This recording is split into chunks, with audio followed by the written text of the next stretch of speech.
जय हिंद, जय भारत। दोस्तों, आज हमारे साथ हैं बेहद खास मेहमान प्रोफेसर चमन लाल।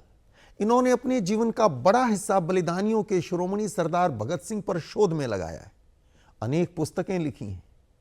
भगत सिंह के अतिरिक्त और भी अनेक क्रांतिकारियों की कहानियां इनकी कलम के माध्यम से हम तक पहुंची हैं। प्रोफेसर साहब, राष्ट्रवंदना चैनल पर आपका बहुत बहुत स्वागत है। जी शुक्रिया, और आपके तमाम दर्शकों श्रोताओं को मेरा नमस्कार। डॉक्टर साहब, बात शुरू करते हैं। सबसे पहले ये बताइए, भगत सिंह से आपकी पहली मुलाकात कब, कहां और कैसे हुई? मसलन कब भगत सिंह ने आपके दिलो दिमाग के तारों को झकझोरा? कब उनके बारे में जानने की इच्छा पैदा हुई?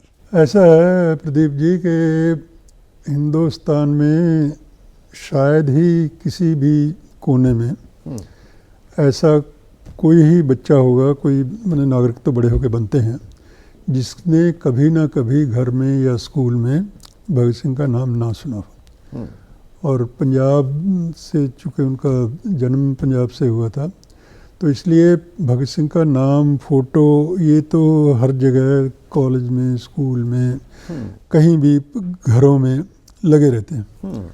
लेकिन थोड़ी मेरी दिलचस्पी बनी जब मैंने थोड़ा पढ़ना शुरू किया। किस उम्र में? ये पढ़ना तो खैर मैं बचपन से ही, मुझे थोड़ी पढ़ने की आदत थी, बच्चों की मैगजीन ही कम से कम। मैंने लाइब्रेरी में जाने की मुझे आदत थी बहुत छोटी उम्र से।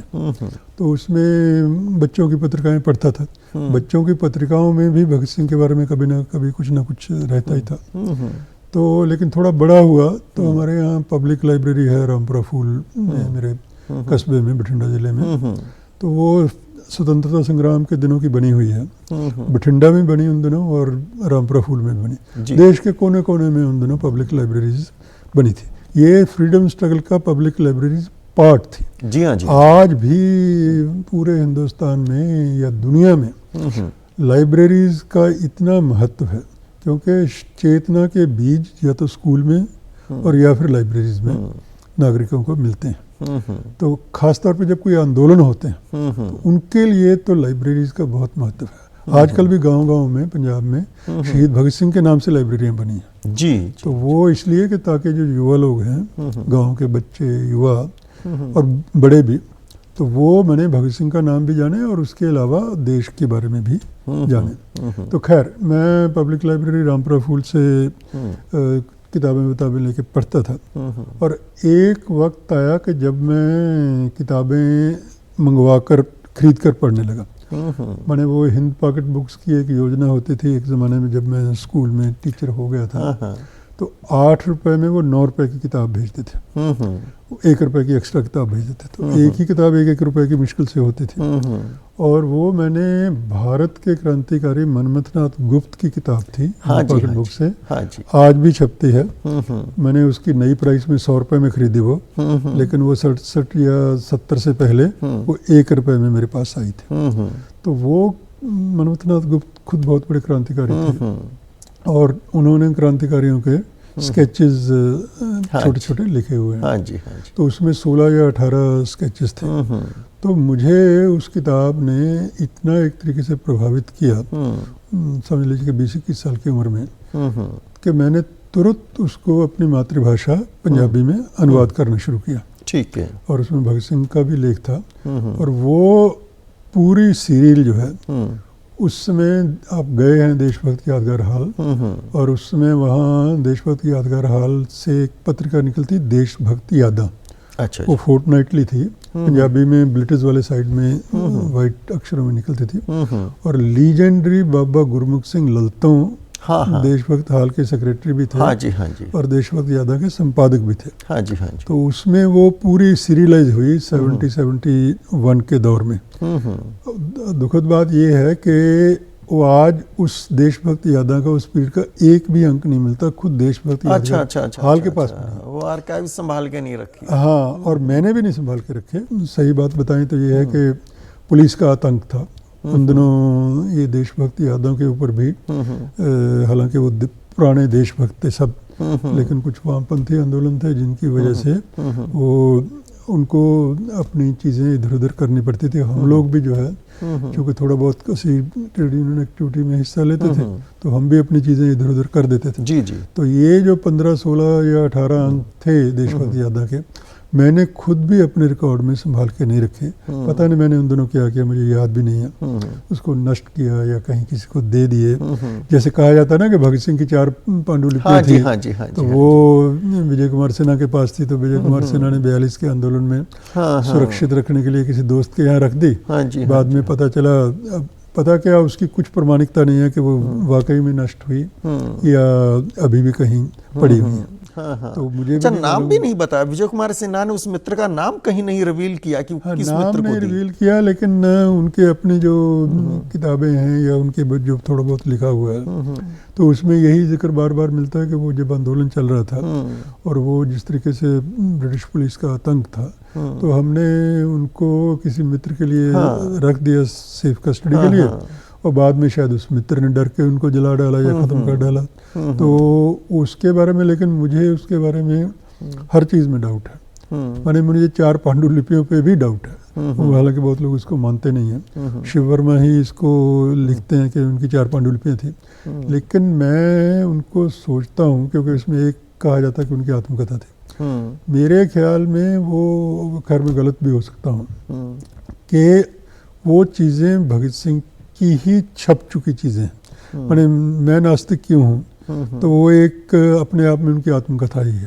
तो पूरे अपने आत्म का विकास बताते हैं किस तरीके से हुआ, वो भारत का इतिहास बताते हैं, या वो जो उनका पंजाब का स्वतंत्रता संग्राम 1931 का वंदे मातरम का लेख है, तो मेरे ख्याल में वही है। क्योंकि 4 पांडुलिपियाँ 2 साल की उनकी टर्म थी, 6 महीने उसमें भूख हड़तालों में निकाल दिए उन्होंने।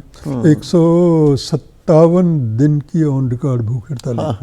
तो वो 6 महीने 5.5 महीने जब जो भूख हड़ताल पे रहे, मुकदमा खुद लड़ते थे, सब कुछ खुद देखते थे, तो 4 बड़ी बड़ी किताबें उन्होंने कहाँ से लिख दी। ये जेल नोटबुक जो है वो बिल्कुल प्रमाणिक है, और वो जेल में रह के भी कुछ लेख जो उन्होंने लिखे, जैसे भाई मैंने एथियस्ट लिखा, पंजाब का स्वतंत्रता संग्राम लिखा, जो letter to young political workers लिखा, तो वो सारे कहीं ना कहीं बाहर जा जाके छपते भी रहे हैं। बहुत सारी चीज़ें अभी भी होंगी जो शायद अभी तक नहीं सामने आई, लेकिन ये 4 पांडुलिपियाँ कहना उसको, वो ऐसा लगता है कि जैसे 4 बड़ी बड़ी किताबें हों। तो ये मेरे ख्याल में अव्यवहारिक है।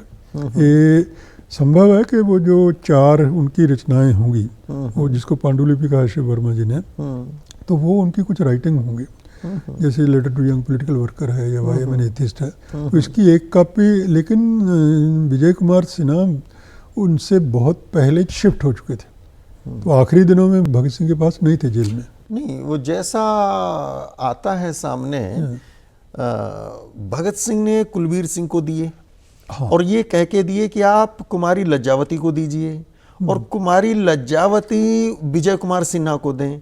तो कुलबीर सिंह का जो कहना है, उनका भी कहना यह है कि मैंने कुमारी लज्जावती को दिए, और कुमारी लज्जावती ने फिर लाला फिरोज चंद को, वंदे मातरम वाले, द पीपल वाले, उनको दिखाई।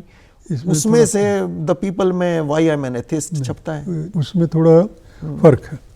उसमें कुमारी लज्जावती की जो इंटरव्यू है 3 मूर्ति में रखी हुई, कुलबीर सिंह को उसने अपनी जेल नोटबुक दी है, सिर्फ जेल नोटबुक, और वो आज भी वो परिवार अपने आप को, उनका जो पोता है, हाँ जी, अभी भी वो उसकी जो ओरिजिनल वो उसके पास है, वो उसके पास है। मेरे 10 बार लिखने के बावजूद, तमाम लोगों के लिखने के बावजूद कि ये नेशन की विरासत है, नेशनल की लेगेसी है, इसको आपको 3 मूर्ति या नेशनल आर्काइव को देना चाहिए।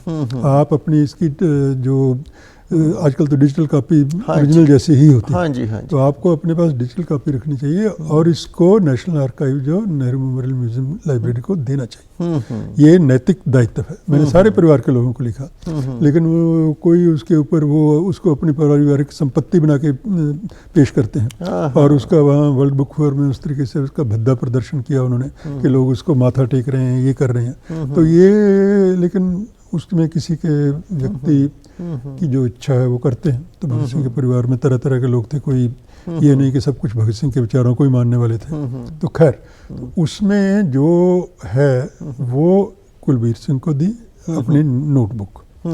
उसके लिए उन्होंने कोई शर्तें वर्तें नहीं रखी। उनके असल में भगत सिंह को अपनी जेल नोटबुक का खुद ही महत्व मालूम नहीं था।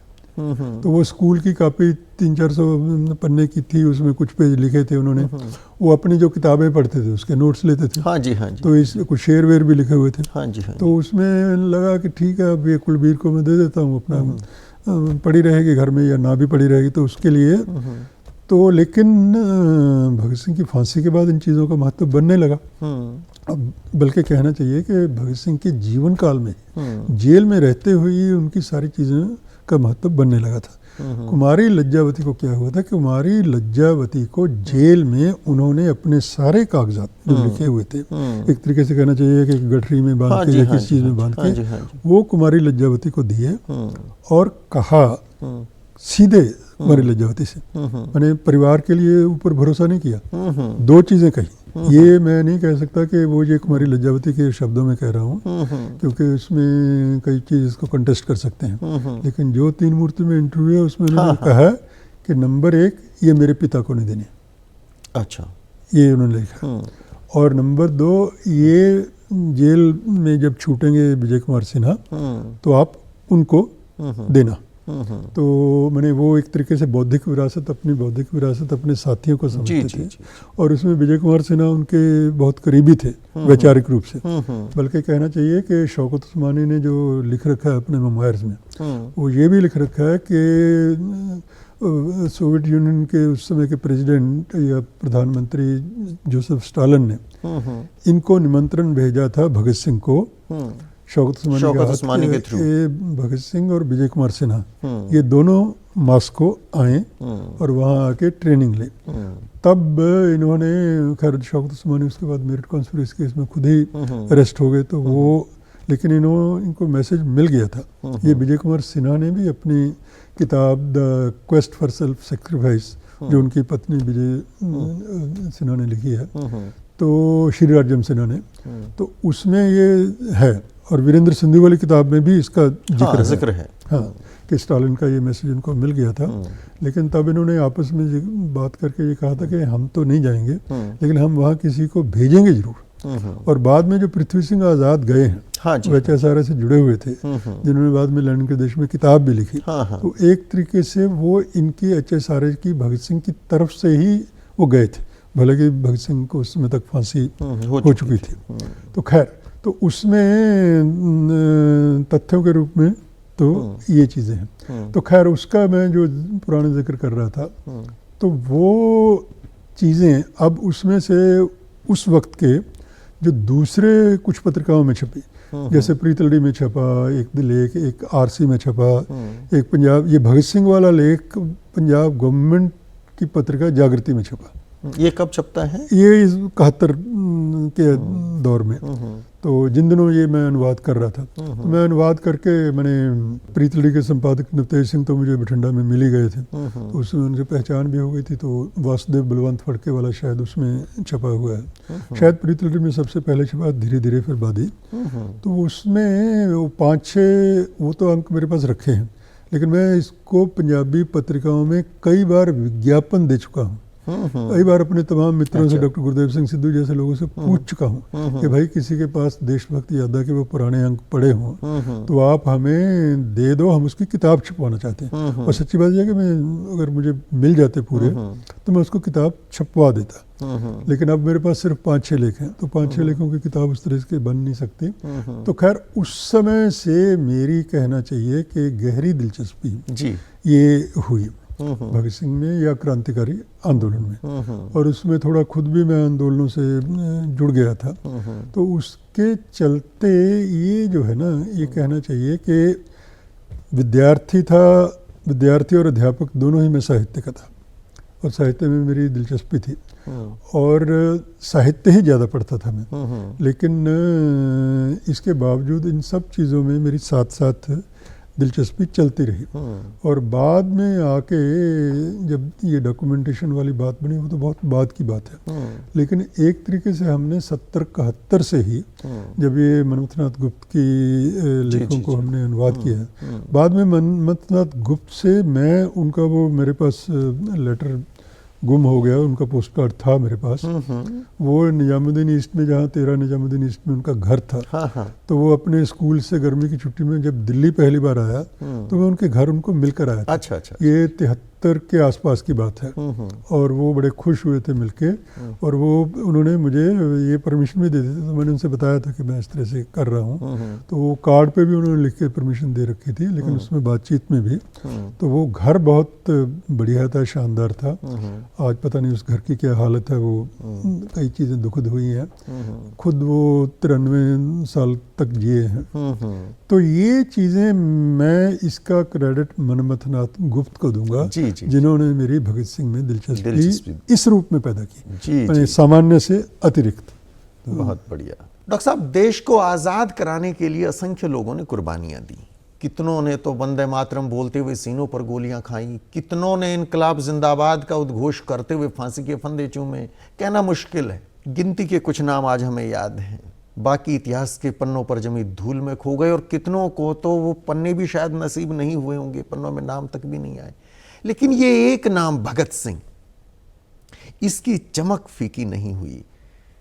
देश को आज़ाद हुए भी इतने वर्ष हो गए, ऐसी क्या खास बात है भगत सिंह में औरों से अलग कि ये चमक आज भी बाकी है? और जैसा आपने कहा कि शायद ही कोई होगा युवा देश भर में जिसने भगत सिंह के बारे में कभी ना देखा सुना हो, ऐसा क्यों?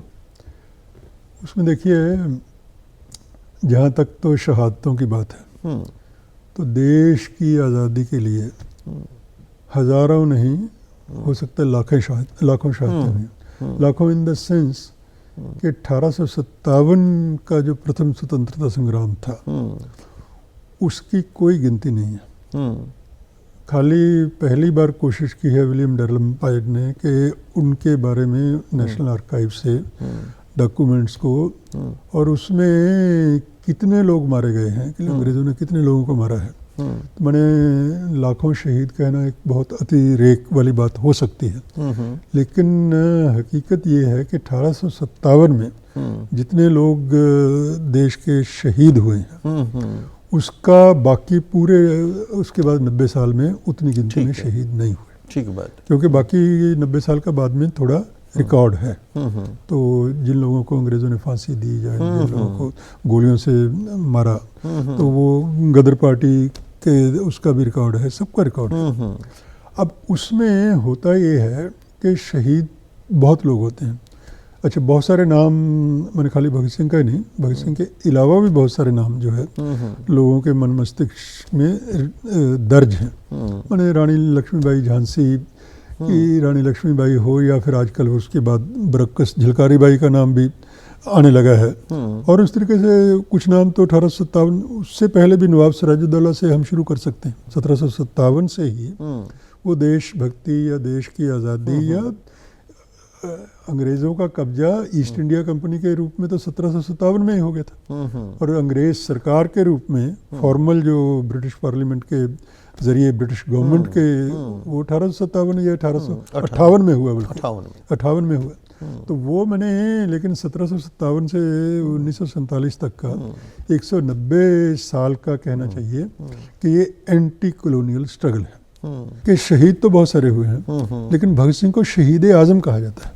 तो शहीद आज़म का दर्जा और किसी को नहीं दिया। भगत सिंह की जो सबसे एक तरीके से बड़ी चीज़ है, जो उसने अपने उसमें लिखी भी है, कि किसी भी बात पर आंख मूंद कर विश्वास न करो, कोई भी कहे, चाहे आपका पिता ही क्यों ना कहे, चाहे आपका टीचर ही क्यों ना कहे। तो मैंने आंख मूंद कर विश्वास ना करना, सोच समझकर तथ्यों की जांच कर विश्वास करना, यही चीज़ जो भगत सिंह।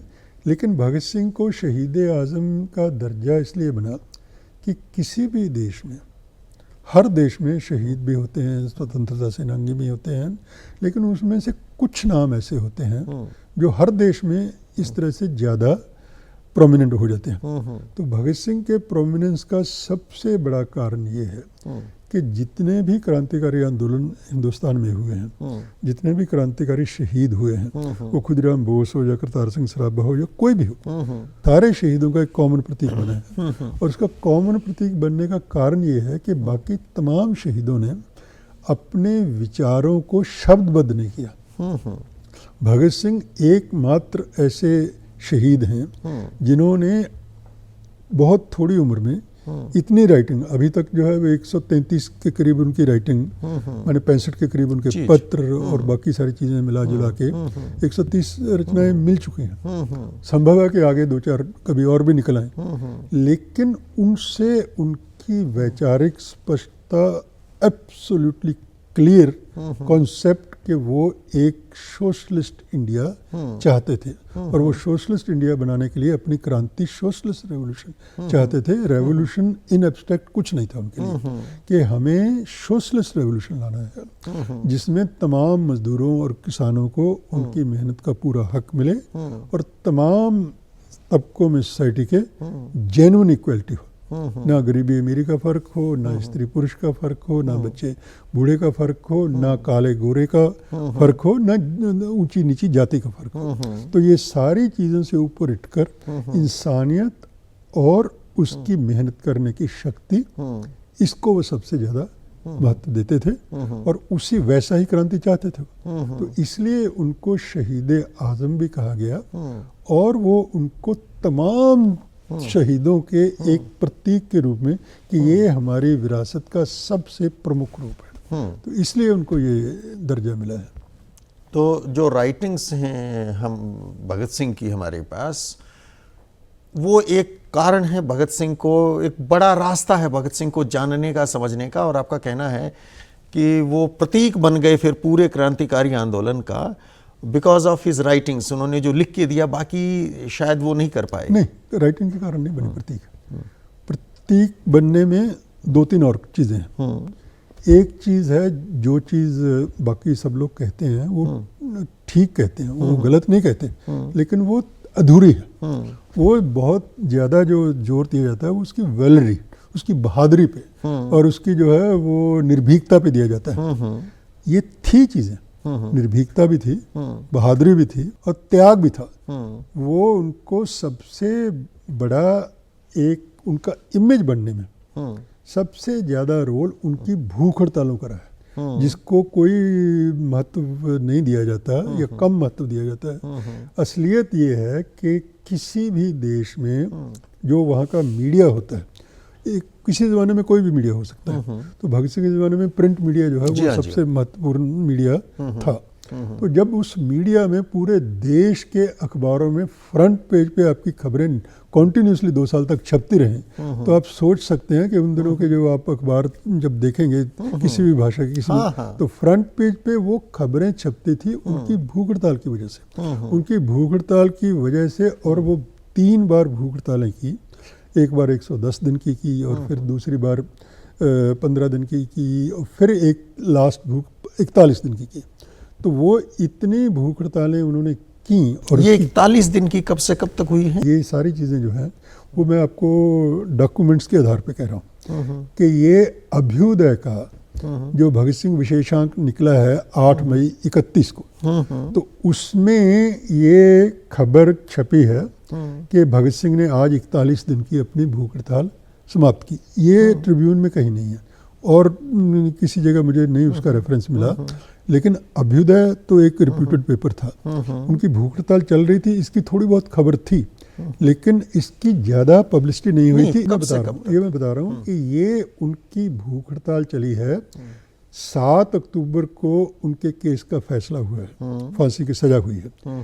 ये चली है 15-20 सितंबर के आसपास तक, माने ये जजमेंट आने से कुछ देर पहले तक चली है, क्योंकि उन बीच भी उनकी बहुत सारी चीज़ों को माना नहीं जा रहा था और वो प्रोटेस्ट कर रहे थे। उनके डॉक्यूमेंट्स रिकॉर्ड पे नहीं रखे जा रहे थे, उनके बयान रिकॉर्ड पे नहीं रखे जा रहे थे, उनके मुकदमे के दौरान जो चीज़ें वो चाहते थे वो नहीं की जा रही थी, इसलिए उन्होंने बायकॉट कर रखा था। तो बायकॉट कर रखा था तो इसलिए उन्होंने फिर भूख हड़ताल भी की थी और वो ये भूख हड़ताल चली है। इस तीसरी भूख हड़ताल की चर्चा तो कहीं नहीं होती, बहुत कम है। वो उसके लिए हमने ये life and legend of Bhagat Singh में उसका डॉक्यूमेंटेड जो फोटो स्कैन है अभ्युदय का वो लगाया है, इसलिए क्योंकि ये बिना, एक तो ये है कि आजकल के ज़माने में कहीं से भी आप कुछ भी बोल दीजिए और सोशल मीडिया के जरिए अपने आप को प्रचारित कर दीजिए तो बहुत सारे लोग मानना शुरू कर देते हैं बिना डॉक्यूमेंट्री प्रूफ के। हम कहते हैं कि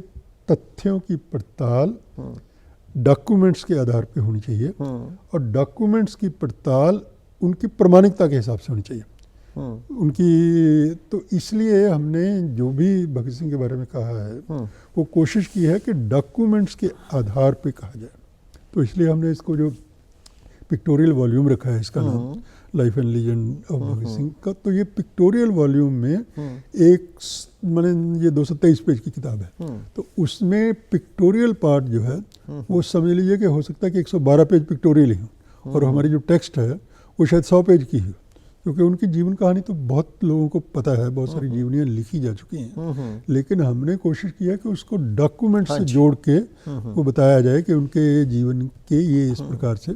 तो वो हमने डॉक्यूमेंट्स की जो पिक्चर्स हैं वो खाली व्यक्तियों की पिक्चर्स नहीं हैं, डॉक्यूमेंट्स की पिक्चर्स हैं, व्यक्तियों की पिक्चर भी हैं। पर डॉक्टर साहब एक संदेह तो पैदा होता है ना, 41 दिन भूख हड़ताल चली और अखबारों में उसका जिक्र नहीं। अभ्युदय की जो आप चर्चा कर रहे हैं इसके अतिरिक्त ट्रिब्यून भी रेगुलर लिख रहा था और ट्रिब्यून के अलावा दूसरे अखबार भी हैं, चाहे लाला लाजपत राय ने जो शुरू किए थे द पीपल हो या कि वंदे मातरम हो, और वंदे मातरम इन दोनों के ही एडिटर उस टाइम लाला फिरोज चंद हैं, वो इनकी डिफेंस कमेटी से भी जुड़े हुए हैं, रेगुलर वो टच में भी हैं।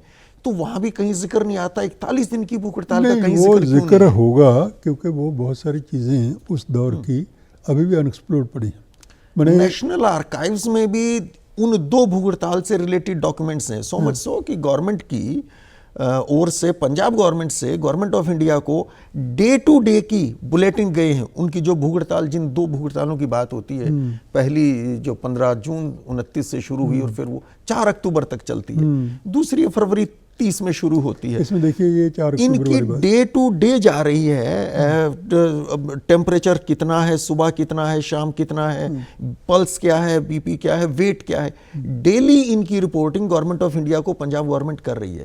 नेशनल आर्काइव्स में वो अवेलेबल हैं। वो जो 41 डेज वाली आप बता रहे हैं, ये मेरे लिए भी एक नया रेवोल्यूशन है। देखिए इसमें ये 4 अक्टूबर को खत्म हुई। हाँ जी। इसके बारे में कोई 116 दिन कहता है, कोई 112 दिन कहता है, कोई 111 दिन कहता है, कोई 110 दिन कहता है। तो हमने इसको क्या आधार बनाया? हमने इसको 110 दिन का आधार बनाया। इसलिए बनाया क्योंकि ट्रिब्यून की जो क्लिपिंग है, हाँ जी, तो उसमें आज भगत सिंह ने 110 दिन पुरानी हड़ताल अपनी खत्म की। तो हमने उसका प्रिंट आउट भी जो है, उसकी स्कैन कॉपी भी जो है वो लगाई, ताकि हमने काउंट उससे किया कि 110 दिन है। और वो जो 15 और 20 दिन की जो है फरवरी 4 फरवरी से लेके, तो वो भी काउंट अखबारों की क्लिपिंग के हिसाब से। जी हाँ जी। और ये जो है बहुत सारी चीज़ें अभी ऐसी लाहौर आर्काइव में जो 134 फाइलें पड़ी हुई हैं जो अभी तक कंसल्ट नहीं हुई, और हो सकता है कि उनकी कॉपी वहाँ पे ब्रिटिश लाइब्रेरी में हो या ना हो, लेकिन जब तक ये पूरी अभ्युदय ऐसा अखबार नहीं था जो गलत तरह की खबरें छापता, मैंने वो कोई सेंसेशनल पेपर नहीं था। मैंने मदन मोहन मालवीय के अपने भतीजे कृष्णकांत मालवीय निकालते थे, बाद में उनके बेटे पद्मकांत मालवीय नेताजी के साथ हुए, उसका नेताजी विशेषांक में निकला है। भगत सिंह विशेषांक निकला 8 मई 31 को, जो बैन हो गया, लेकिन उसका अगला भगत सिंह विशेषांक, उसका सेकंड पार्ट निकलना था, वो कभी नहीं निकला। तो मैंने उसके जब्ती के बाद जो है तो वो सेकंड पार्ट छूट ही गया।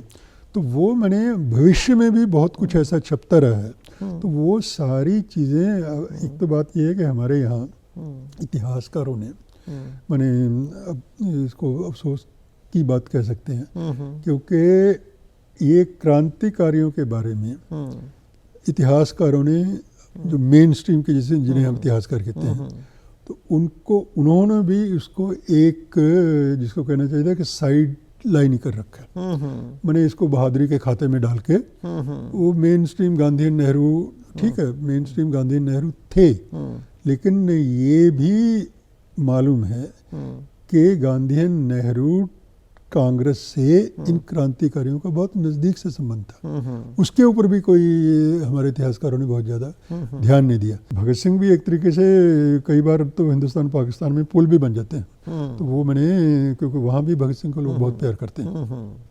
एक हिस्सा नहीं भी करता, वो उनके खिलाफ भी है, जो धार्मिक जिहादी हैं वो भगत सिंह के खिलाफ है, लेकिन जो सिविल ग्रुप्स हैं वहाँ पे, जो नागरिक ग्रुप हैं, वो बहुत उनके पक्ष में, वो लगभग, वो तो लायलपुर का बेटा, ये अभी मैंने आपको जिक्र किया, व्यक्तिगत रूप से जिक्र कर रहा था कि वकार पिरोज, वो लायलपुर से गवर्नमेंट कॉलेज से रिटायर हुए हैं, तो उन्होंने सरफरोश सरदार भगत सिंह किताब लिखी है, और लोग सोशल मीडिया पे लिखते हैं साडा लायलपुर का मुंडा। हाँ हाँ, तो पर संख्या कम है वहाँ पे, संख्या बेशक कम हो, लेकिन जिस बात में दम हो, उस बात को कोई तो कहने वाला है। कम लोग भी मानने वाले हों, मैंने बहुगिनती की, बहुत संख्या की सारी बातें सही हो, ये नहीं है। किसी भी मुल्क में ये बात नहीं है। मैंने यहाँ हिंदुस्तान में सांप्रदायिकता का इतना फैलाव हो रहा है, इतने लोग सांप्रदायिक बहुगिनती में हैं, लेकिन इससे वो उनकी बात तो सही नहीं हो जाती। भगत सिंह जी उसको रद्द करते ना, वहाँ पे वो एक चौक है जहाँ फांसी हुई थी, बताते हैं शादमा चौक जिसको बनाया, उसको लेके वहाँ की सिविल सोसाइटी के कुछ लोगों ने कई साल पहले कोशिशें की, पर वो सिरे नहीं चढ़ सका, एक चौक का नाम भी नहीं हो सका। नहीं, लेकिन मैं आपको दूसरी चीज़ें भी बताता हूँ। वो भगत सिंह चौक उस वक्त जो भी गवर्नमेंट रही होगी, उसने एक कमेटी बनाई थी, और उस कमेटी में फैज साहब की बेटी सलमा वो उसमें थी शामिल। उस कमेटी ने रिकमेंड कर दिया था उसका नाम भगत सिंह चौक। और वो जो आजकल, अब तो शायद नहीं रहे होंगे, फैसलाबाद में जो डिप्टी कमिश्नर या कोई एसडीएम थे, हाँ जी, वो उसमें लाहौर में थे, बलोच हैं वो, नाम भूल रहा हूँ मैं उनका, तो उन्होंने उसको नोटिफाई कर दिया था। उसको कोर्ट से जाके स्टे लेकर आए, और जो वहाँ के जिहादी बुल्ले हैं, वो धार्मिक कट्टरतावादी, वो सारे धर्मों में हैं, वो हिंदुओं में हैं, सिखों में हैं, मुसलमानों में हैं, तमाम धर्मों में हैं, ईसाइयों में हैं, बुद्धिस्टों में भी हो गए हैं। तो इसलिए मैंने, धार्मिक कट्टरता ऐसा कोई धर्म नहीं है जिसमें ना हो। तो उसने वहाँ पे वो चाहते थे उसका नाम, जो पाकिस्तान के फाउंडर हैं उसके नाम पे रखना। कुछ लोग कहते थे कि वो राजपाल एंड सन्स की, राजपाल की हत्या जिसने की थी, उसके नाम पे रखना। तो वो तो सब जगह चलता है। वो अभी भी मामला जो है ना, कोर्ट में ही शायद फंसा हुआ है। लेकिन यही एसडीएम बलोच जब लायलपुर गए, तो वहाँ इन्होंने 8 करोड़ या 80 करोड़ करके, जो भगत सिंह की जिस गांव के स्कूल में पढ़े थे, उसको रेनोवेट करवाया। तो ये बात नहीं है कि वहाँ प्रशासन में भी, राजनीतिवानों में भी और नागरिकों में भी, सब जगह भगत सिंह का असर है वहाँ पे। मैंने वो अपना उसको क्लेम करना चाहते हैं। जाहिदा है ना, तो भास्कर में हर संडे को उनका कॉलम छपता है, उर्दू की जानी मानी पाकिस्तान की लेखक है। तो वो उन्होंने तो का एक भगत सिंह स्पेशल अंक भी 2007 में निकला था। लेफ्टिस्ट हैं वो उनको कम्युनिस्ट पेंट करने पे लगे रहेंगे, आर्य समाजी हैं तो वो आर्य समाजी पेंट करने पे लगे रहेंगे, सिख हैं तो उनको सिख बनाने पे लगे रहेंगे। इसका कुल मिला के नतीजा जो निकलता है वो समाज के लिए अच्छा नहीं रहता। मसलन वो उनके हैं, वो तो मेरे नहीं है, फिर असली भगत सिंह जो है ना वो पीछे छूट जाता है। तो इस पे आपको क्या कहना है? पहली बात तो इसके बारे में मुझे ये कहनी है कि भगत सिंह के बारे में कोई क्या सोचता है या उसके बारे में क्या ओपिनियन बनाता है। मैं हमेशा इस बात को इस रूप में कहता हूँ कि भाई, नो भगत सिंह थ्रू भगत सिंह। आप मेरी व्याख्या पे मत जाओ, किसी दूसरे की व्याख्या पे भी मत जाओ। हम लोग अपनी अपनी व्याख्याएं देते हैं, लेकिन ये ज़रूरी नहीं कि आप वो हमारी व्याख्या मानो।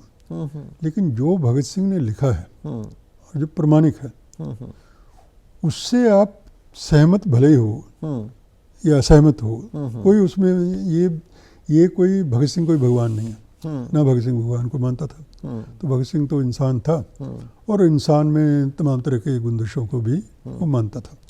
तो इसलिए भगत सिंह की जो राइटिंग है, जिनकी प्रमाणिकता स्थापित है, उनको आप पढ़ के अगर उनको विचार आपको अच्छे लगे तो अपनाइए, या जितने विचार अच्छे लगे उतने अपनाइए। जरूरी नहीं है कि आप सारे विचार से सहमत हों। पर मैं आपको उदाहरण देता हूँ कि पंजाब की भाषा और लिपि की समस्या उनका लेख है। उसके बारे में कई बार मुझसे ये कहा जाता है कि इसमें भगत सिंह ने इस तरह की बातें लिखी हैं कि पंजाबी की देवनागरी लिपि में लिखी जानी चाहिए। जी हाँ जी। और तो हमने कहा ये भगत सिंह की उस समय की एज के मुताबिक की सोच थी, इसका कंटेक्चुअल है। वैज्ञानिक रूप से ये बात गलत है कि पंजाबी को देवनागरी में लिखा जाए। वैज्ञानिक रूप में गुरुमुखी उसके लिए स्थापित लिपि है। लेकिन भगत सिंह ने जब ये लेख लिखा है तो 16 साल की उम्र में लिखा है। तो 16 साल की उम्र में जितनी उसकी मैच्योरिटी थी, वो पंजाबी के प्रति बहुत भावुकता शो की है उन्होंने। बड़े उसके बारे में लिखा है, कितनी प्यारी बोली है, ये सब है। लेकिन लिपि के बारे में जहाँ तक था तो भाषा वैज्ञानिक तो थे नहीं। और ये भी नहीं कि आप उनको गलत कह सकते हो, उसको गलत कहने में कोई वो नहीं है, लेकिन आप उसको कंटेक्चुअली देखो कि वो 16 साल की उम्र में लिखा है और परिवार के आर्य समाज का प्रभाव था। और आर्य समाज जो है वो हिंदी भाषा को उसको ज़्यादा देता था। तो इसलिए आप उसको लिए एक आलोचनात्मक, आप भगत सिंह की आलोचना क्यों नहीं कर सकते? कर सकते हैं, माने तर्क के साथ कीजिए और कंटेक्स्ट के साथ कीजिए। संदर्भ सहित जो तार्किक आलोचना होगी तो भगत सिंह खुद उसको पसंद करता। अगर भगत सिंह जिंदा होता तो भगत सिंह खुद उसको पसंद करता। तो वो तो मैंने खुद इस बात का हिमायती था कि किसी बात पे आंख मूंद कर विश्वास नहीं करना चाहिए। पहले सोचो, तर्क पे विचार करो और उसके बाद से चाहे विश्वास करो चाहे ना विश्वास करो। उसी आर्टिकल में जिसका आपने जिक्र किया, उसमें वो नेशनल इंटीग्रेशन के पर्सपेक्टिव से भी वो लिखते हैं। कहते हैं कि एक पंजाबी और एक मद्रासी साथ साथ बैठे हों, वो एक दूसरे का मुंह ही ना ताकते रहें, एक दूसरे के विचार समझ सकें, और ये किसी फॉरेन लैंग्वेज में नहीं, ये हिंदुस्तानी जुबान में हिंदी वो लिख रहे हैं वहाँ पे, हिंदी में होना चाहिए। तो इस पे आप क्या कहेंगे? वो नेशनल इंटीग्रेशन के लिए एक इंडियन लैंग्वेज की बात करते हैं। देखिए, उस दौर में ये बात बिल्कुल सही थी, लेकिन यहाँ तक हिंदी ज़बान, मैंने महात्मा गांधी और प्रेमचंद ने हिंदी ज़बान को उस तरीके से नहीं देखा। उन्होंने हिंदी उर्दू का मिक्स फॉर्म जो है हिंदुस्तानी, उसको अपना आदर्श माना था। और वो उस तरह से एक लिंग्विस्टिक टर्म्स होती हैं, क्रियोल एंड लांग। तो क्रियोल वगैरह में होता है कि बहुत सारी भाषाओं के लफ्ज़ मिलजुल के एक खिचड़ी जैसी, हमारे यहाँ जो परंपरा में सदुकड़ी भाषा चलती है, कबीर के नाम से आप कहिए सदुकड़ी भाषा। तो असलियत ये है कि दुनिया में कोई भाषा कहीं भी किसी भी देश में शुद्ध नहीं है। ये शुद्धता का कॉन्सेप्ट ही बोगस है। कोई चीज़ शुद्ध नहीं है, दुनिया की कोई चीज़ शुद्ध नहीं। जिसको आप शुद्ध शुद्ध कह के चिल्लाते रहते हो, कोई शुद्ध नहीं। पूरी प्रकृति की प्रक्रिया ही ऐसी है जिसमें हर चीज़ अपने परिवर्तन में और एक दूसरे से दो बीज मिला के अलग अलग कहना चाहिए कि पेड़ों के या फलों के बीजों को मिला के एक नया फल पैदा कर दिया। मैंने संतरे और माल्टे को लेके, वो किसी ने संतरे माल्टे के अलावा कीनू का नाम किसने सुना था? 25 साल पहले तक कीनू को कौन जानता था? वो संतरे और माल्टे को मिला के एक नई प्रोडक्ट कीनू पैदा कर दी। अब वो भी उतनी ही, तो इसलिए बल्कि मिक्सचर में ज़्यादा प्रोडक्टिविटी है और ज़्यादा विकास है। मैंने आप जिसको शुद्ध शुद्ध कहते रहे ना और उसी में जमे रहिए तो आप बिल्कुल नष्ट हो जाएंगे। तो मैंने जब तक आप पूरी प्रकृति का भी नियम है, समाज का भी नियम है, जिसमें जितना ज़्यादा वो एक थोड़ा एक्सपेरिमेंटल वाला भी होता है पार्ट और थोड़ा मैंने उसका वैज्ञानिक पार्ट भी होता है, तो उसमें इसलिए उस वक्त एंटी कॉलोनियल स्ट्रगल्स में अफ्रीका हो या हिंदुस्तान एशिया हो, नेशनल लैंग्वेजेस, नेशनल इंटीग्रेशन में नेशनल लैंग्वेजेस इम्पोर्टेंट थी। ये भी सच है कि हिंदुस्तान एक मल्टी कल्चरल मल्टीलिंगुअल मुल्क है और साउथ इंडिया और लेकिन भगत सिंह की जो बात है ना, तो भगत सिंह की बात भी उस तरीके से उतनी सही नहीं है कि मद्रासी और पंजाबी एक दूसरे का मुंह ताका करें। लेकिन मद्रासी को तो हिंदी भी नहीं आती। मद्रासी के लिए मैंने उस वक्त भी सिचुएशन ये थी कि मद्रासी को हिंदी नहीं आती, तो मद्रासी को तो अंग्रेजी ही आती थी। तो अंग्रेजी उस समय हमें बेगानी ज़बान लगती थी। लेकिन ये देखिए कि ये कॉलोनियलिज्म का जो, लेकिन अंग्रेजी एक मद्रासी या आज हम तमिल कहें, गांव में रहने वाला वो अंग्रेजी भी नहीं जानता, सही बात है। उसके लिए हिंदी सीखना हो या अंग्रेजी सीखना हो, दोनों एक नई हाँ, जुबान। बिल्कुल सही बात है। उसमें देखिए क्या है कि कॉलोनियलिज्म ने ना, मैंने अब कॉलोनियलिज्म तो बचा खुचा 2-4 देशों में दुनिया में है, लेकिन कॉलोनियलिज्म ने जो लैंग्वेज का असर डाला है पूरी दुनिया पे, वो इतना ज़बरदस्त है, इतना प्रोलॉन्ग्ड है, और उसके बहुत सारे कारण हैं, कुछ वैज्ञानिक कारण हैं कि अंग्रेज़ी जो किस समय विदेशी ज़बान समझी जाती थी, अब अंग्रेज़ी हिंदुस्तान या दूसरे बहुत सारे पुराने कॉलोनियल मुल्कों पे, डीकॉलोनाइज मुल्कों पे उनके पार्ट बन गई है। अफ्रीका में फ्रेंच पार्ट बन गई है। माने वहाँ की अपनी भाषाएं उतनी जिसको कहना चाहिए गुणवत्ता में विकसित नहीं हो पाई, जिसमें साइंस की शब्दावली आ सके, टेक्नोलॉजी की शब्दावली आ सके। तो उन्होंने अल्टीमेटली, अब देखिए आप इंटरनेट पे जाते हैं तो इंग्लिश के आपको 10 फॉर्म मिलते हैं। ब्रैकेट में आप देखेंगे English US, English UK, English Indian, English Zimbabwe, English south African, which means कि अब अंग्रेज़ी वो एक कॉलोनियल ज़बान नहीं रही है। अब अंग्रेज़ी उनको ने भी अपने अपने ज़रूरतों के मुताबिक या कारणों से अप्रोप्रिएट कर लिया है। अब अंग्रेज़ी उतनी ही इंडियन ज़बान है जितनी हिंदुस्तान की दूसरी ज़बान है। हालांकि वो जो कॉन्स्टिट्यूशन में अंग्रेज़ी का नाम एक हिंदुस्तानी ज़बान के तौर पे दर्ज नहीं है, लेकिन व्यवहार में जो अपने आप को बहुत ज़्यादा शुद्धतावादी बोलते हैं, वो भी अंग्रेज़ी में बोलने को दिखाते हैं। जो अपने आप को बड़े राजनेता समझते हैं, वो भी अंग्रेज़ी ऐसी बोल बोल के दिखाएंगे आपको, जो अपने आप को बड़े वो समझते हैं। वो शुद्ध हिंदी की बात, या यूं कहें संस्कृत निष्ठ हिंदी की बात यदि हम करें, हाँ, तो वो तो आप प्रोफेसर हैं हिंदी के, शायद 2 मिनट आप भी नहीं बोल पाएंगे। नहीं बोल पाएंगे। मैं आपको कहीं दूसरी कहीं बात उसमें बताता हूं। अंग्रेजी आएगी बीच में, तो कहीं उर्दू मैं कह रहा आएगी। हूं कि भगत सिंह के 2 लेख विश्व प्रेम और युवक, हाँ जी, जो उसने उसमें 24 और 25 में लिखे, हाँ हाँ, मैं दावे से कह सकता हूँ कोई हिंदी का प्रोफेसर बिना डिक्शनरी की सहायता लिए उनके शब्दों को नहीं समझ सकता। वो इतने कठिन संस्कृत शब्द हैं उसमें, तो वो जो संस्कृत जानता होगा तो वो तो समझ लेगा। जिसकी संस्कृत की बैकग्राउंड नहीं है, हाँ जी, तो उसको हिंदी वाले टीचर को भी जो है वो डिक्शनरी देखनी पड़ेगी। तो इसलिए वो चीज़ें ऐसे, असल में भाषा हो या किसी भी तरह की सामाजिक प्रक्रिया हो, उसके प्रति दुराग्रह नहीं होना चाहिए। आग्रह होना चाहिए, लेकिन आग्रह भी दुराग्रह तक नहीं जाना चाहिए। ठीक बात। माने उसमें ये होना चाहिए कि इसमें समायोजित कैसे किया जाए। भाषा तो ऐसी चीज़ है जिसमें समायोजन हर समय होता रहता है। अब हिंदुस्तानी ज़बानों के कितने शब्द जो हर साल ऑक्सफोर्ड डिक्शनरी एक नया शब्द ऐड करती है। अब आपका रोटी उसमें शायद पहले ऐड हो चुका, और भी कई सारे शब्द हैं, वो हर साल करते हैं। हर साल करते हैं। वो तमिल का भी हो सकता है, हिंदी का भी हो सकता है, पंजाबी का भी हो सकता है, किसी अफ्रीकी भाषा का भी हो सकता है। तो मैं आपको दिलचस्प बात बताऊं, ये मैंने बहुत कम लोगों ने चर्चा की है।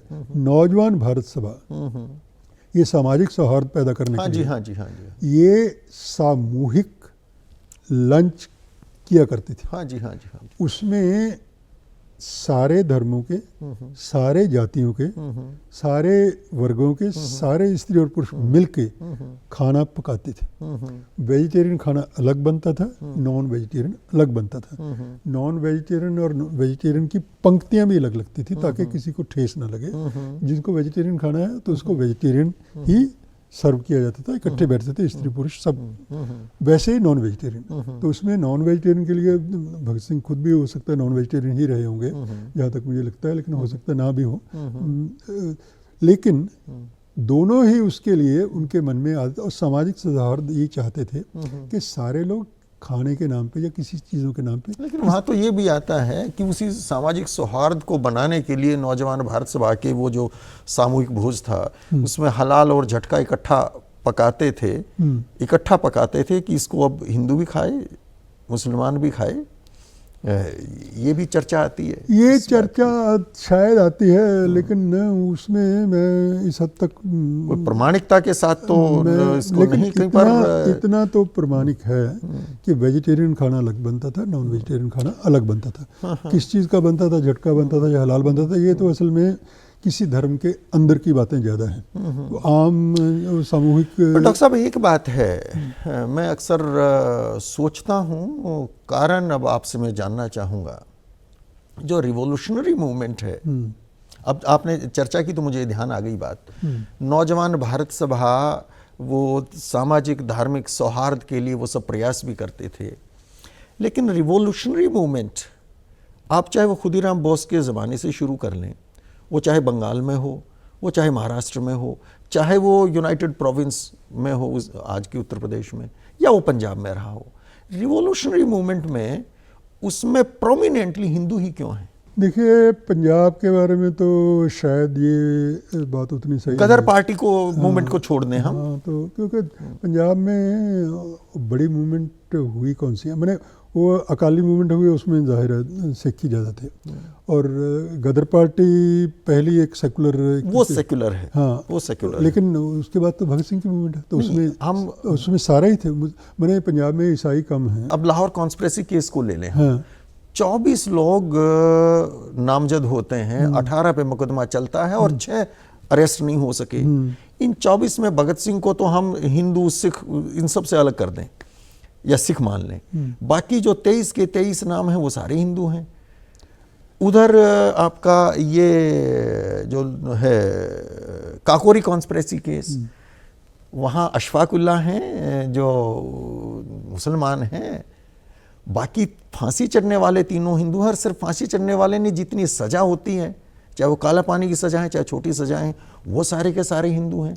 रिवॉल्यूशनरी मूवमेंट में मुसलमान का पार्टिसिपेशन क्यों नहीं है? नहीं, ये बात नहीं है। मैंने बंगाल में भी ठीक नहीं है, यहाँ भी ठीक नहीं है। कैसे, थोड़ा सा समझाएं। नौजवान भारत सभा के जो सबसे प्रमुख कार्यकर्ताओं में मुबारक सागर थे, मुंशी अहमद दीन थे, ये दोनों माइग्रेट किए पाकिस्तान को, और इनकी मदद, जो ज़माना अच्छा था शास्त्री जी के ज़माने तक, इनको इलाज के लिए चमनलाल आज़ाद, जिन्होंने भगत सिंह और दत्त की अमर कहानी लिखी है और खुद नौजवान भारत सभा के बहुत बड़े कार्यकर्ता थे, वो प्रताप के रहे भी, उन्होंने बुला के मुबारक सागर का, अहमद दीन का ऑल इंडिया मेडिकल इंस्टीट्यूट में इलाज करवाया, क्योंकि वहाँ पाकिस्तान में वो इलाज संभव नहीं था। तो वो, लेकिन नौजवान भारत सभा के ये प्रमुख कार्यकर्ताओं में थे, मुबारक सागर थे, मुंशी अहमद दीन थे। नौजवान भारत सभा पब्लिक मूवमेंट था। हाँ, रिवॉल्यूशनरी मूवमेंट की मैं बात कर रहा हूँ। रेवोल्यूशनरी मूवमेंट भी देखिए, HSRA के आपके जो कहना चाहिए कि उसके मेंबर्स कौन कौन थे, इवन नौजवान भारत सभा का भी नहीं हम रिकॉर्ड पा सकते। मेंबरशिप का नहीं है,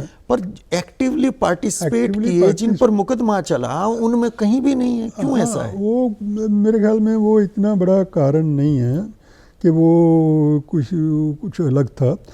एक सर्कमस्टेंशियल होते हैं, सर्कमस्टेंशियल में किसी मूवमेंट में किसी, माने अब गदर पार्टी को ही हम देखें, गदर पार्टी एक्सेप्शन है? एक्सेप्शन नहीं है, उसका दूसरा पार्ट बताता हूँ मैं। गदर पार्टी के बारे में जब बात करते हैं तो गदर पार्टी के बारे में देखिए कि उसमें मान लीजिए जो 100% इंडियन वहाँ गए थे, तो 100% इंडियन में 80% पंजाबी थे। हाँ, और वो भी ज़्यादातर 80% पंजाबियों में 90% सिख थे।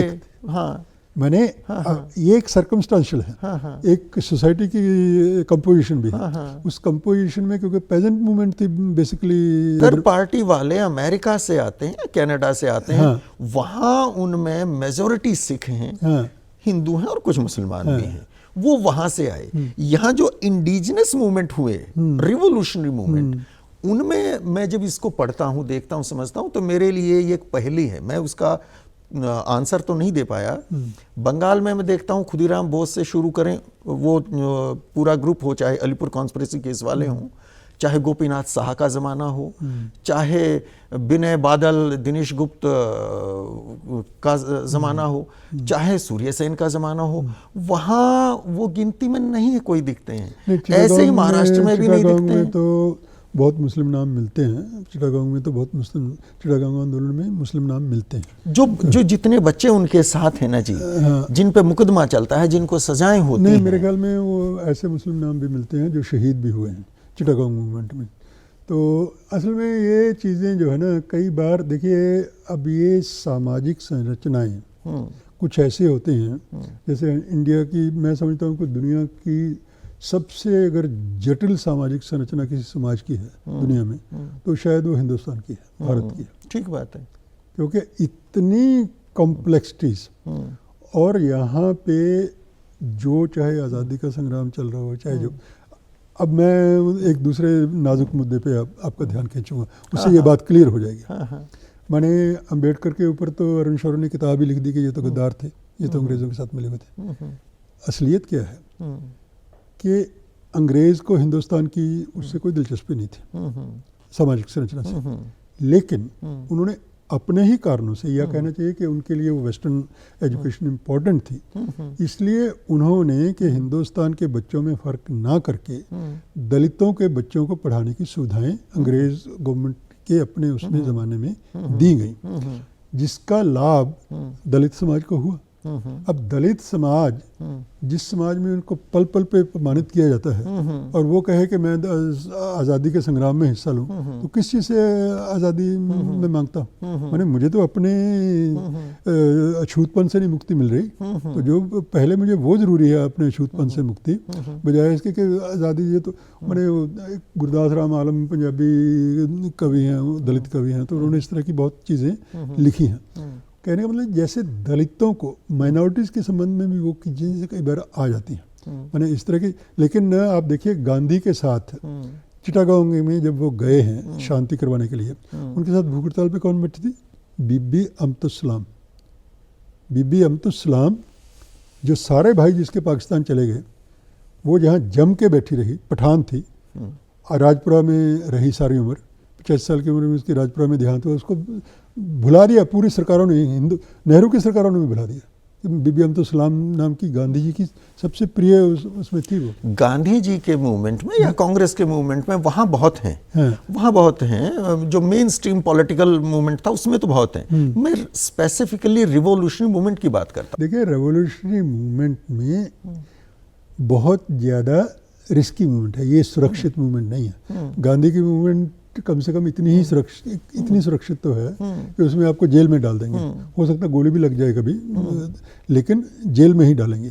उससे ज़्यादा अत्याचारों की आप जो है ना नहीं कर सकते। क्रांतिकारी मूवमेंट में तो ये बहुत रिस्क है। अशफाकुल्लाह भी जब मूवमेंट में आए हैं तो वो रामप्रसाद बिस्मिल से उनकी इतनी नज़दीकी थी व्यक्तिगत रूप से कि वो जैसे एक मूर्त दो रूप जैसा वो था। तो यहाँ इनके साथ ऐसी नज़दीकियाँ थी, मुंशी अहमदुद्दीन थे या मुबारक सागर थे, तो इनको मैंने उसमें नौजवान भारत सभा में हिस्सा लेते रहे, इनको भी छोटी मोटी सजाएं कहीं ना कहीं हुई होंगी, या कई बार गिरफ्तार नहीं होते आदमी, अंडरग्राउंड लाइफ में थोड़ा ये मिल जाता है तो वो। लेकिन ये मान लीजिए HSRA मूवमेंट आगे बढ़ती, अगर इनको मजबूती मिलती, तो ये सारे लोग थे जो उसमें शामिल होते। डॉक्टर साहब, बातचीत काफ़ी लंबी हो गई है, इसको समेटना भी होगा, समय की मर्यादा है, पर चलते चलते एक बात मैं आपसे जानना चाहूँगा। भगत सिंह को किस रूप में समझें, कैसे याद करें? वो भगत सिंह जो बंदूक उठाता है और लाला लाजपत राय पर हुए उस हमले का बदला लेता है, सैंडर्स का वध करता है पुलिस हेडक्वार्टर के सामने, या public safety bill, trade disputes bill के विरोध में सेंट्रल असेंबली में बम फेंकता है, हंसते हंसते फांसी का फंदा चूमता है, या वो भगत सिंह जो समाज के विभिन्न विषयों पर इतने प्रबुद्ध विचार रखता है, कलमबद्ध करता है और समाज को बिल्कुल बदल देने की वो बात करता है। कौन है असली भगत सिंह, किस रूप में हम याद करें? जो भगत सिंह की राइटिंग है उसका सभी का महत्व है, लेकिन एक विशेष राइटिंग की ओर आपका मैं ध्यान खींचना चाहूँगा। उस पर उन्होंने नेशनल मूवमेंट पे चर्चा करते हुए नेताजी सुभाष बोस और जवाहरलाल नेहरू की तुलना की है, और जिसमें उन्होंने कहा दोनों के साथ उसके बहुत ही नज़दीकी संबंध थे। तो लेकिन उन्होंने कहा कि पंजाब के तौर प्रसंग में ज़्यादा बात करते हैं कि पंजाब के जवानों में वैसे ही भावुकता ज़्यादा है और जोश ज़्यादा रहता है, तो उनको ये देखना चाहिए कि नेताजी सुभाष चंद्र बोस में बहुत भावुकता है, लेकिन जवाहरलाल नेहरू में बहुत वैज्ञानिकता है और तर्कशीलता है, और पंजाब की नौजवानों को इसमें जोश से ज़्यादा होश की ज़रूरत है। और मैं कहूँगा कि आज करीब 100 साल बाद भगत सिंह की इस राइटिंग के, मैंने 27-28 में लिखी होगी और अब 24 में पहुँच गए हैं, तो वो आज के न सिर्फ पंजाब के नौजवानों को बल्कि हिंदुस्तान के पूरे नौजवानों को या हिंदुस्तान की पूरी जनता के लिए इसमें होश ज़्यादा ज़रूरी है जोश के अलावा। मैंने जोश, अंधा जोश जो है वो डिस्ट्रक्शन का रूप है। और बिना जोश के होश वो बिल्कुल भी आर्म किसी चेयर काम का है। नहीं। आर्म चेयर जैसे हम लोग यहाँ बैठे बात कर रहे हैं, सिर्फ वहीं तक सीमित है। वहाँ चाहिए होश के साथ जोश। होश का ड्राइवर जो है, जोश का ड्राइवर होश हो। जोश का ड्राइवर होश को होना चाहिए। होश उसको लेकर जहाँ जाए उसमें वो करना चाहिए। क्योंकि हिंदुस्तान की हालात इस समय भगत सिंह के ज़माने से कई मामलों में अलग नहीं है। फ़िरका परस्ती के मामले में, सांप्रदायिकता के मामले में और बहुत ज़्यादा उत्पीड़न के मामले में। तो उस दौर में तर्कशीलता, तथ्य को होश के साथ समझना और फिर जोश के साथ उसको बदलने की कोशिश करना, मेरे ख्याल में होश को कमांड में रखते हुए जोश, ये भारतीय नौजवानों के लिए आज की सबसे बड़ी ज़रूरत है। और भगत सिंह को वो सही मायनों में तभी फॉलो करेंगे उनके विचारों को, अगर वो होश को ज़्यादा ध्यान देंगे और होश के कंट्रोल में जोश रखेंगे। तो मेरे ख्याल में इसके साथ हम भगत सिंह के बारे में तो बहुत सारी बातें हम कर चुके हैं, बहुत सारी बातें कर भी ली, वो तो बहुत अनंत चल सकती है। लेकिन मेरे ख्याल में हमें इसी बात पे कंक्लूड करना चाहिए कि आज इस देश के नौजवानों को भगत सिंह से ये सीखने की ज़रूरत है। भगत सिंह ने भी धीरे धीरे जोश से होश की तरफ आए। जब उन्होंने कहा है letter to young political organisation कि मैं कभी आतंकवादी नहीं था, ना हूँ, सिवाय एक थोड़े से पीरियड के। तो शुरू वाले थोड़ा सा पीरियड, तो इसका मतलब है कि वो जो आतंकवादी थे तो जोश में थे। नहीं, ये शब्द भी एक आज के कॉन्टेक्स्ट में जब देखते हैं ना डॉक्टर साहब, ये शब्द भी बहुत ही खतरनाक है इसका प्रयोग करना। उस समय किस कॉन्टेक्स्ट में इस वर्ड का इस्तेमाल होता था, आज वो बिल्कुल बदल गया। उस समय टेररिस्ट वर्ड जो है नेगेटिव वर्ड नहीं था। टेररिस्ट की बहुत इज्जत थी दुनिया भर में। जी। वो सारे मुल्कों में, आयरलैंड हो या कहीं भी हो, तो टेररिस्टों में, खुद लेनिन का भाई टेररिस्टों में था।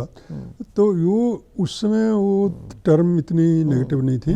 लेकिन फिर भी भगत सिंह ने ये समझा कि हम तो आतंकवाद के जरिए कुछ हासिल नहीं कर सकते, इसलिए हमें सही मायनों में होश रखते हुए क्रांतिकारी बनना जरूरी है। तो आज भी सबसे ज़्यादा ज़रूरत होश रखते हुए कंट्रोल्ड जोश रखना, ताकि समाज के लिए वैसे आंदोलन हो सके जैसे सामाजिक परिवर्तन भगत सिंह चाहते थे। बहुत अच्छा लगा डॉक्टर साहब आपसे बात करके, और मुलाकात होती रहेंगी और ऐसे ही तबादला ख्याल होता रहेगा।